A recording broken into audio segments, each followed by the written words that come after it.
எந்த ஜனநாயகமும் எந்த சுதந்திரமும் கிடையாது. குறிப்பாக பெண்களுக்கு எதிரான போக்குகள் மிக அதிகமாக அங்கே வளர்ந்துருக்குது. முகமூடி, அதாவது அந்த பர்தா போடலை என்ற காரணத்துக்காக வந்து பெண்கள் வந்து சவுக்கடிக்கு உட்படுவதும் சிறைப்பிடிக்கப்படுவதும் இதெல்லாம் ரொம்ப அதிகமாக நடந்துகிட்டு இருக்குது. பள்ளி குழந்தைகள் பெண்கள் ஈரான் பூரா 2022-23 வந்து பல பெண்கள் வந்து தெருக்களில் தங்களுடைய ஃபர்தாவை போட்டு எரிச்சாங்க.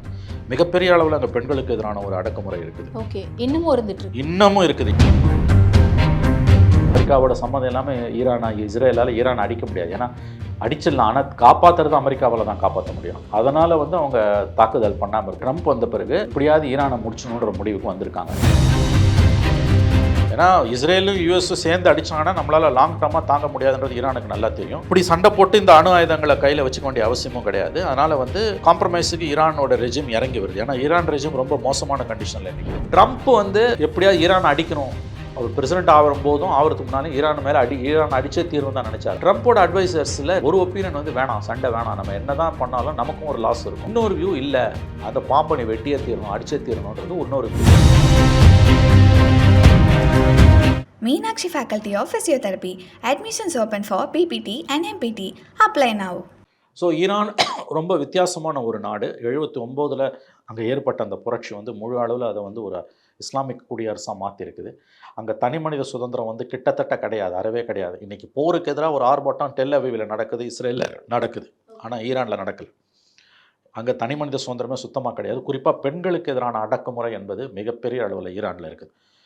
அதாவது 2022 ஒரு 22 வயது குர்திஷ் இரேனியன் விமன், அந்த லேடி வந்து ஜினா மஹிஷா அமீனின், அவங்களோட அந்த இதை வந்து வேல் சொல்லக்கூடிய அந்த பர்தாவை சரியாக போடலைன்ற காரணத்துக்காக மாரல் போலீஸுன்னு சொல்லக்கூடிய காவல் போலீஸார் வந்து அவங்கள கைது பண்ணி சிறையில் வச்சாங்க. அங்கே கடுமையாக தாக்கப்பட்டு பிரெயின் ஹெமரேஜில் அந்த லேடி இறந்தே போனாங்க. அதுக்கு எதிர்ப்பு தெரிவித்து ஈரான் பூரா 2022-23 வந்து பல பெண்கள் வந்து தெருக்களில் தங்களுடைய முகமூடி, அதாவது சொல்லக்கூடிய அந்த ஃபர்தாவை போட்டு எரிச்சாங்க. மிகப்பெரிய அளவில் அங்கே பெண்களுக்கு எதிரான ஒரு அடக்குமுறை இருக்குது. ஓகே, இன்னமும் இருக்குது. ஈவன் இது இன்னைக்கு பிஸ்னஸ் ஸ்டாண்டர்டில் வந்திருக்கக்கூடிய இதற்காகவே நம்ம இன்றைக்கி வந்து இப்போ இது ஒரு நல்ல இன்றைக்கி ஒரு நல்ல லக்கி டே தான். ஏன்னா இது சம்மந்தமாக இன்றைக்கி வந்து பிஸ்னஸ் ஸ்டாண்டர்டில் வந்திருக்கக்கூடிய ஒரு புத்தகத்தோட review, under the veil of Iran's theocracy, women life and freedom. அதாவது இதை எழுதினது யாருன்னா, அங்கே ஈரானில் இருந்து இன்றைக்கி வெளியில் இருக்கக்கூடிய ஃப்ரான்ஸ்லேயும் எங்கேயும் இருக்கக்கூடிய ஷௌரா மக்ரேமி அப்படின்ற ஒரு லேடி எழுதியிருக்காங்க. இந்த புத்தகம் பிஸ்னஸ் ஸ்டாண்டர்டில் இந்த ரிவ்யூ வந்திருக்கு. அதில் அந்த லேடி என்ன எழுதுகிறாங்கன்னா, இன்றைக்கி வந்து ஈரானில் வந்து இன்றைக்கி இஸ்ரேல் ஈரான் சண்டையில் பல நாடுகள் வந்து மேற்குலக நாடுகள் இஸ்ரேல் ஆதரிக்குது. ஆனால் வந்து ஈரானையும் நிறைய நாடுகள் ஆதரிக்குது. ஐரோப்பாலையும் வந்து இஸ்ரேலோட போக்கு தவறு. இஸ்ரேல் வந்து ஈரான் மீது வந்து சர்வதேச சட்டங்களை மதிக்காமல் தாக்குறதுன்றதெல்லாம் ஏற்றுக்கொள்ள முடியாதது. அணுசக்தி உலைகளை தாக்கணுன்ற பேரில் வந்து சிவிலியன்ஸை கொலை பண்ணுறதுலாம் ஏற்றுக்கொள்ள முடியாதுன்னு தான் சொல்கிறாங்க. அது நியாயமானது. ஆனால் கடந்த 45 ஆண்டுகளாக ஈரான் உள்ள எந்த ஜனநாயகமும் எந்த சுதந்திரமும் கிடையாது. குறிப்பாக பெண்களுக்கு எதிரான போக்குகள் மிக அதிகமாக அங்கே வளர்ந்துருக்குது. முகமூடி, அதாவது அந்த பர்தா போடலை என்ற காரணத்துக்காக வந்து பெண்கள் வந்து சவுக்கடிக்கு உட்படுவதும் சிறைப்பிடிக்கப்படுவோம், இதெல்லாம் ரொம்ப அதிகமாக நடந்துகிட்டு இருக்குது. பள்ளி குழந்தைகள் பெண்கள் ஸ்கூல் படிக்கிற, அதாவது இப்போ 10th கிரேடு 12th கிரேடு படிக்கிற பல பெண்கள் வந்து அவங்கள அந்த கமேனியோட படங்களை போட்டு எரிச்சிருக்காங்க. அந்த முகமூடிகளெல்லாம் போட்டு இதில் ஃபர்தாவெல்லாம் போட்டு கொளுத்திருக்காங்க. ஸோ அங்கே அது இல்லாமல் வந்து 1979 அந்த புரட்சி ஏற்பட்டு இஸ்லாமிக் ரெவல்யூஷனரி ஏற்பட்டப்போ நிறைய பெண்கள் வந்து அங்கே வந்து கொல்லப்பட்டாங்க. அவர்கள் வந்து எங்கே இருக்காங்கன்னு டிஸப்பியரன்ஸ் ஆச்சு. அதெல்லாம் நடந்திருக்கு. ஸோ ஈரானுக்குள்ளே இருக்கக்கூடிய சோஷியல் கண்டிஷன்றது வந்து தனி மனித உரிமைகளுக்கும் எதிரானது. குறிப்பாக பெண்களுக்கு எதிரான அங்கே ஒரு சொசைட்டி தான் அங்கே இருந்துகிட்டு இருக்குது. அதே இஸ்ரேலில் வந்து அது கிடையாது. இஸ்ரேலில் இருக்கக்கூடிய தனி மனித சுதந்திரமோ பெண்களுக்கான சுதந்திரமோ வந்து ஒரு நார்மல் கண்ட்ரி. ஈரானில் அது கிடையாது. பட் இதை சொல்லக்கூடிய அதே நேரத்தில் இன்றைக்கி இஸ்ரேல் செய்யக்கூடியது தவறு. அதாவது இதை இந்த நேரத்தில் சொல்கிறதால ஏதோ இஸ்ரேலை சப்போர்ட் பண்ணுற மாதிரி அப்படி நினைக்க வேண்டாம்.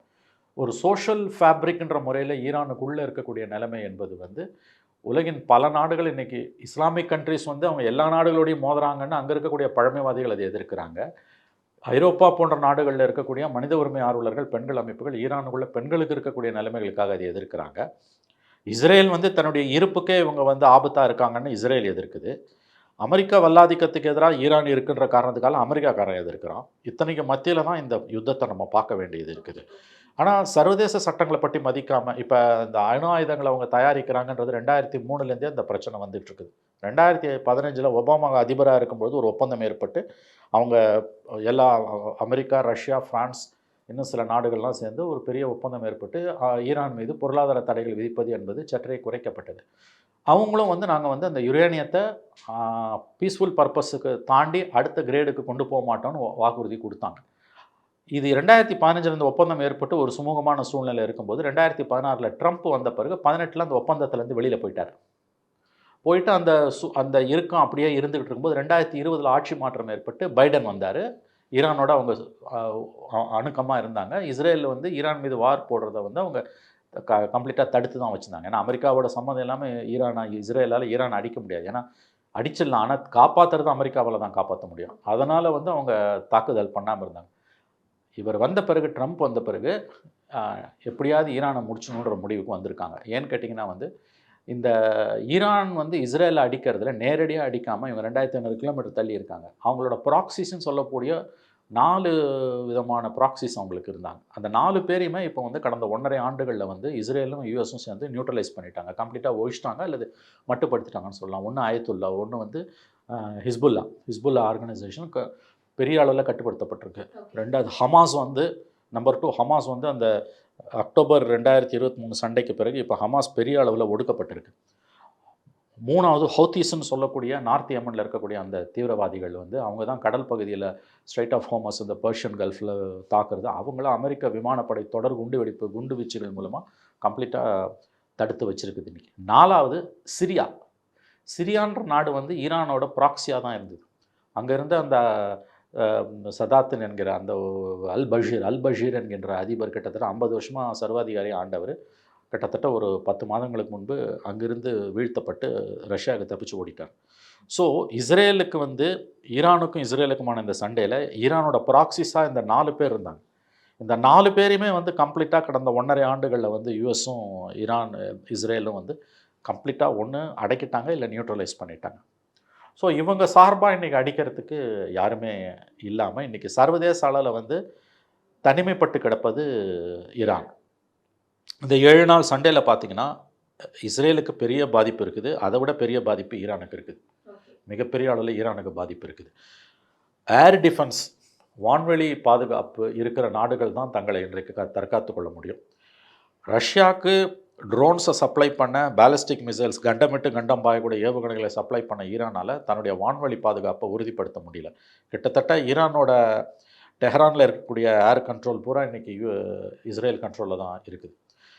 இது அடுத்தடுத்த கட்டத்துக்கு எப்படி போவோம் அப்படின்னும்போது தான் தோல்வி அடைவது உறுதி, அழிக்கப்படுவது உறுதி. இப்போ இந்த இதுக்கு நடுப்புற இன்னொரு முக்கியமான விஷயம், 5 அணுசக்தி நிலையங்கள் மீது தொடர்ந்து தாக்குதல்களை இப்போ இஸ்ரேல் நடத்தியிருக்கு. ஈரானோட அணுசக்தி நிலையங்கள் என்ன நடந்தாலும் ஈரானுக்கு அணு ஆயுதங்களை அது பெறுவதை நாங்கள் அனுமதிக்க மாட்டோன்றதில் இஸ்ரேலும் யூஎஸும் fully backed by European countries and all the Arab countries and Muslim countries.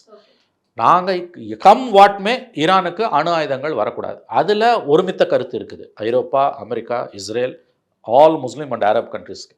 So இந்த இடத்துல தான் அது தனிமைப்பட்டு நிற்குது. ஈரான் தனிமைப்பட்டு நிற்குது. நான் இப்போ அடுத்த கட்டத்துக்கு வருவோம். இப்போ இந்த 5 இடங்கள்ல இவங்க பாம் பண்ணாங்க. பாம் பண்ணதில் நீங்கள் இதில் இருக்கக்கூடிய மிகப்பெரிய ஆபத்து என்னன்னு கேட்டிங்கன்னா, ஒரு அணு ஆராய்ச்சி நிலையத்தை பாம் பண்ணுறீங்கன்னா அது அணுசக்தி உற்பத்தி பண்ணக்கூடிய ஸ்டேஜில் இருந்தால் கூட அதை பாம் பண்ணி அந்த ரேடியேஷன் வந்துடுச்சுன்னா அது பாதிப்பு ஈரான் மட்டும் இல்லை, உலகம் பூரா பாதிப்பு இருக்கும். இப்போ அந்த நமாட்ஸ்ன்ற இடத்துல போய் ஈரானியன்ஸ் பாம் பண்ணதில், இஸ்ரேல் பாம் பண்ணதில் அவுட்டர் லேயர் தான் அடி வாங்கியிருக்குது. அதிர்ஷ்டவசமாக உள்ளே போக முடியல.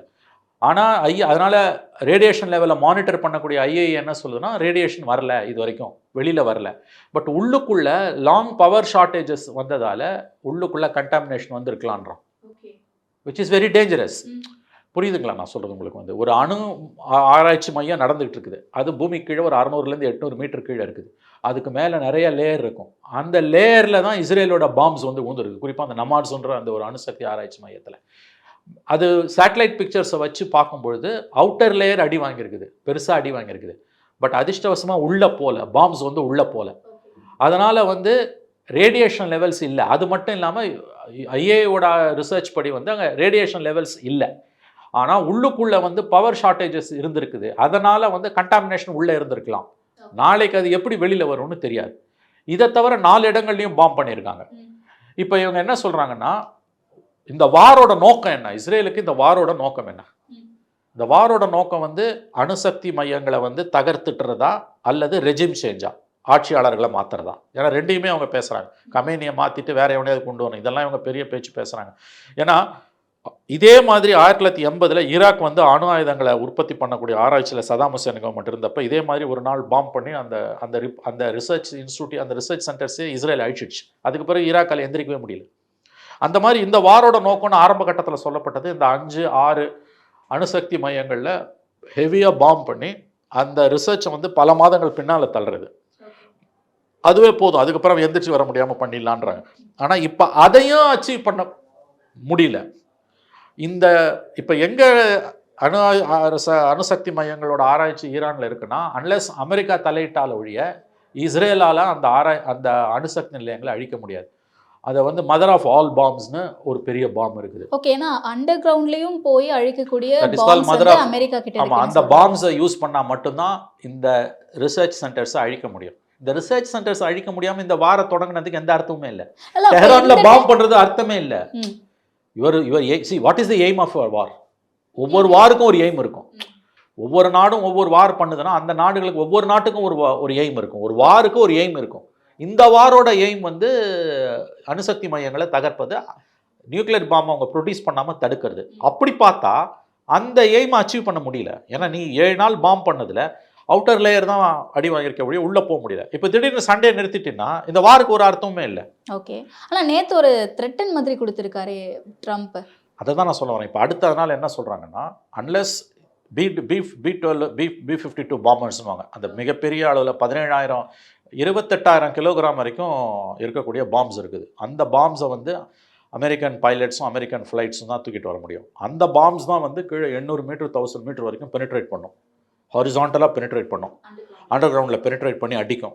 அப்படி நீ அந்த ரிசர்ச் சென்டர்ஸ், அணுசக்தி மையங்களை, யுரேனியம் என்ரிச்மெண்ட் சென்டர்ஸை தகர்த்தினாலே ஒழிய அவங்களோட என்ரிச்மெண்ட் பிளான்ஸை புஷ்பேக் பண்ண முடியாது. ஓகே, பட் அப்படி பண்ணால் அதனுடைய ரேடியேஷன்ஸ் அதிகமாக. That is the problem. சரியான கேள்வி. அங்கே இருக்கக்கூடிய பிரச்சனை என்னென்னா, நீ அதை செஞ்சின்னா அதோட ரேடியேஷன் லெவல்ஸ் எவ்வளோ தூரம் வரும்? அது வந்து 2500 கிலோமீட்டர் தள்ளி இருக்குது. ஸோ 2500 கிலோமீட்டர் தள்ளி இருக்குன்னா அது வந்து இனஃப் ஸ்பேஸ், நமக்கு ஒன்றும் பிரச்சனை இல்லைன்னு இவங்க நினைக்கிறாங்க. ஆனால் பெர்ஷியன் கல்ஃபில் வந்து அமெரிக்கன் ட்ரூப்ஸ் 50,000 பேர் இருக்கான். ஓகே, சோல்ஜர்ஸ், ஃபுட் சோல்ஜர்ஸ் வந்து பெர்ஷியன் கல்ஃபில் மட்டுமே வந்து அமெரிக்கன் சோல்ஜர்ஸ் ஒரு 50 வீரர்கள், தரைப்படை வீரர்கள் 50,000 பேர் இருக்கான். பல கப்பல்கள் இருக்குது.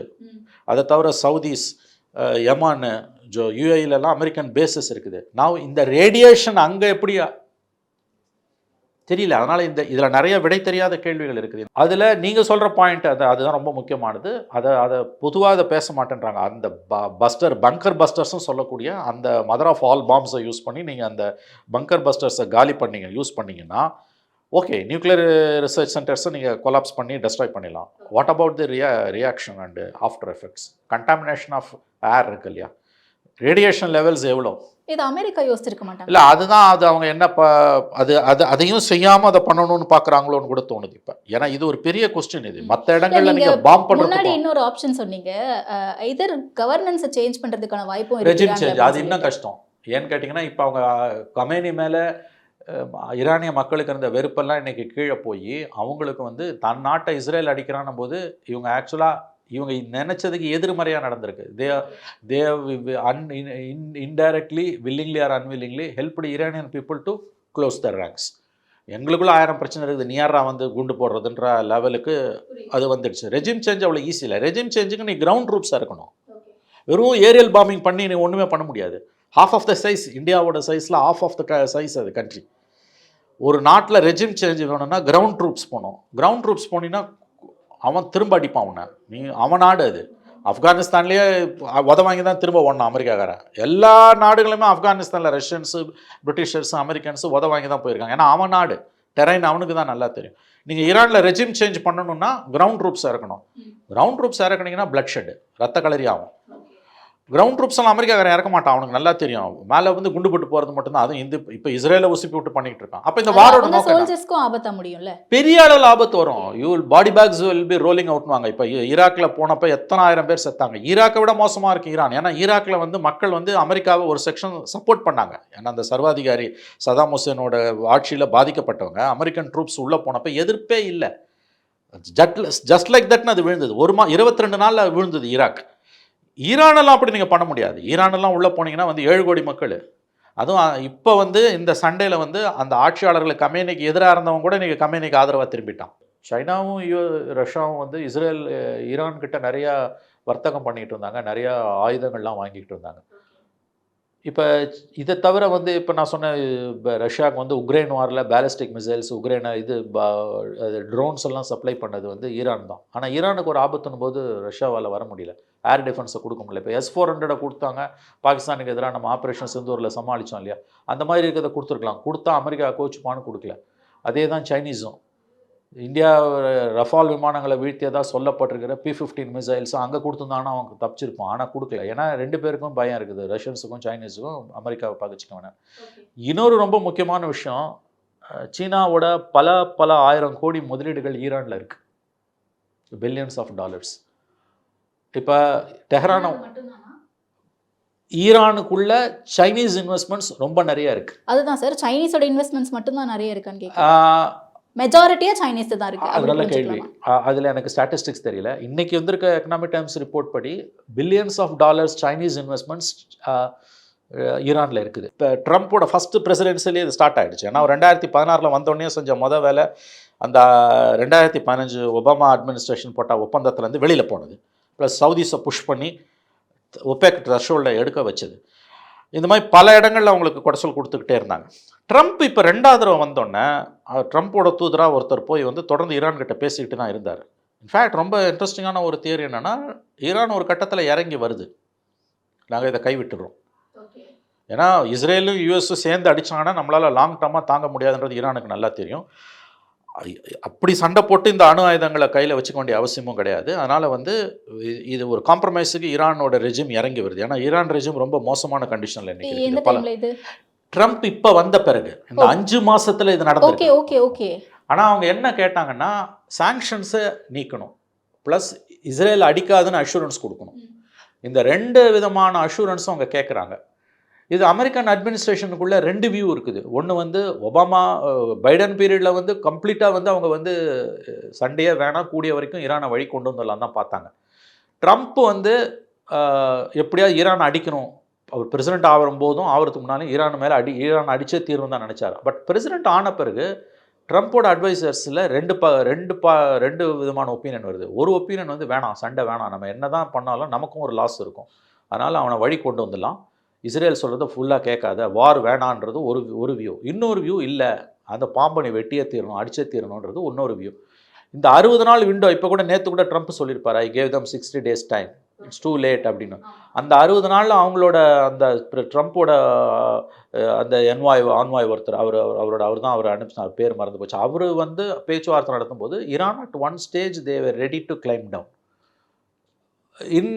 இன் ரிட்டாலியேஷன் அவங்க என்ன கேட்குறாங்கன்னா, எங்களுக்கு வந்து நிறைய சாங்ஷன்ஸ் போட்டிருக்காங்க அவங்க மேலே, இப்போ பொருளாதார தடைகள் பயங்கரமாக இருக்குது, அதை வந்து நீங்கள் வந்து நீக்கணும். 2வது இஸ்ரேல் அடிக்காதுன்னு எங்களுக்கு அஷூரன்ஸ் கொடுக்கணும். இதில் தான் பேச்சுவார்த்தை நடந்துகிட்டு இருக்குது. America was willing to negotiate. போன ஞாயிற்றுக்கிழமை, அதாவது 15ஆம் தேதி அடுத்த ரவுண்டு டாக்ஸ் இருந்தது. அதனால தான் 13ஆம் தேதி அடித்த பிறகு 15ஆம் தேதி அவன் பேச்சுவார்த்தையிலேருந்து வெளியில் போயிட்டான். Meenakshi Faculty of Physiotherapy. Admissions open for PPT and MPT. Apply now.